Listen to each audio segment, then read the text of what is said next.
There is a habit you repeat every day that your nervous system never explains to you. It doesn't feel emotional, it doesn't feel dramatic, and it doesn't feel like fear.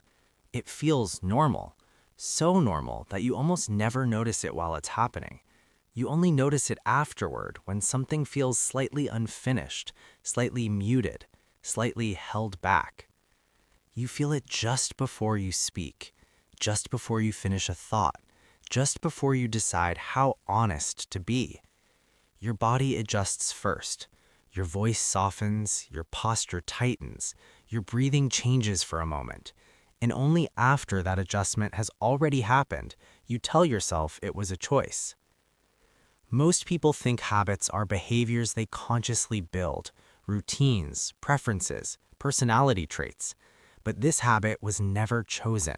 It formed quietly, long before you had language for it, before you could explain yourself, before you could defend yourself. It belongs to the nervous system, and the nervous system has a simple priority: reduce risk. Not physical danger, not visible threats, social risk, disapproval, awkwardness, attention that doesn't feel safe. Your nervous system does not care if you are right. It does not care if you are authentic. It does not care if you are fully expressed. It cares about staying intact inside the group. At some point in your past, being less visible worked. Not once, not dramatically, but enough times to be remembered. You learned without realizing you were learning that certain honesty created friction, that certain excitement wasn't welcomed, that certain directness changed the air in the room. Nothing traumatic, nothing obvious, just enough discomfort to register.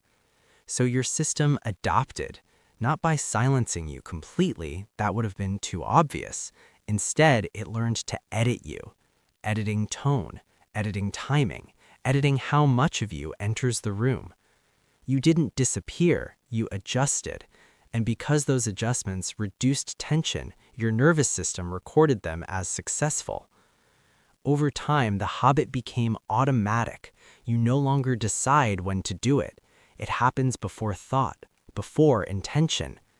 That's why it's difficult to see. You don't feel silenced, you feel reasonable. You don't feel afraid, you feel careful. You don't feel controlled, you feel mature. This is how the habit hides. The nervous system is very good at disguising survival as personality, so you stop questioning it. You assume this is just who you are. But the cost does not appear immediately. It appears later, in conversations that leave you tired even though nothing went wrong, in moments you replay afterward, thinking about what you almost said, in the heaviness that shows up when you are close to finishing something important. This is where people mislabel the problem. They think it's motivation or discipline or confidence. It isn't, it's exposure. Finishing something is not neutral to the nervous system. Finishing means visibility. A finished thought can be challenged. A finished project can be judged. A finished decision removes ambiguity, and ambiguity once felt safe. As long as something is unfinished, it can still become anything. It can still protect the version of you that hasn't been evaluated yet. Completion collapses that protection. So your nervous system slows you down near the end. It makes the final 10% feel heavy, unnecessary, risky. This is why starting feels easier than finishing. Starting opens possibilities. Finishing closes them. You can think deeply, you can understand deeply, you can feel deeply, but when it's time to finalize, something tightens.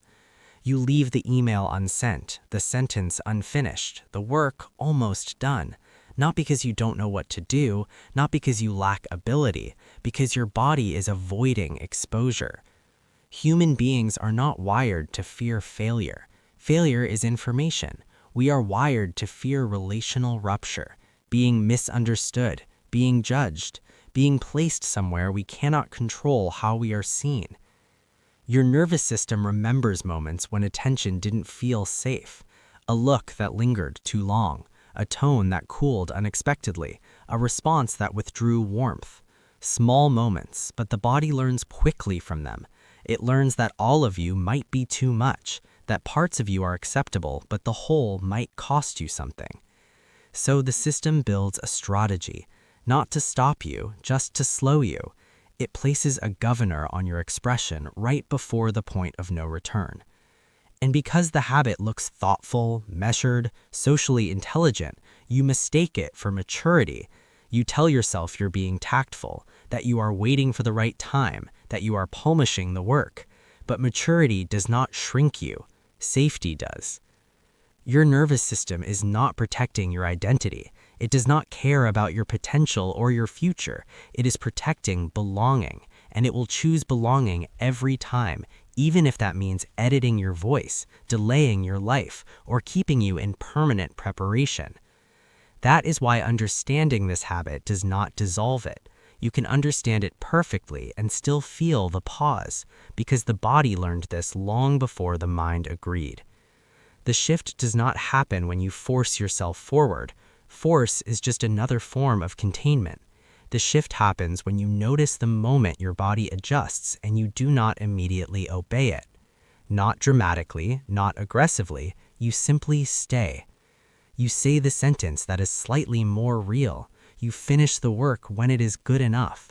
You allow yourself to be seen a moment longer. At first, it feels wrong, like you have made a mistake, like you are exposed without armor. But then something important happens. Nothing collapses, nothing breaks. You are still here. And the nervous system updates, slowly, quietly, accurately. I showed up, I finished, I was seen, and I survived. That is how the habit loosens, not by fighting it, not by hating the part of you that learned to hide, but by teaching your body, one small, unedited moment at a time, that finishing no longer equals danger. That completion is not the end of safety. It is the beginning of a life that no longer needs to be held back.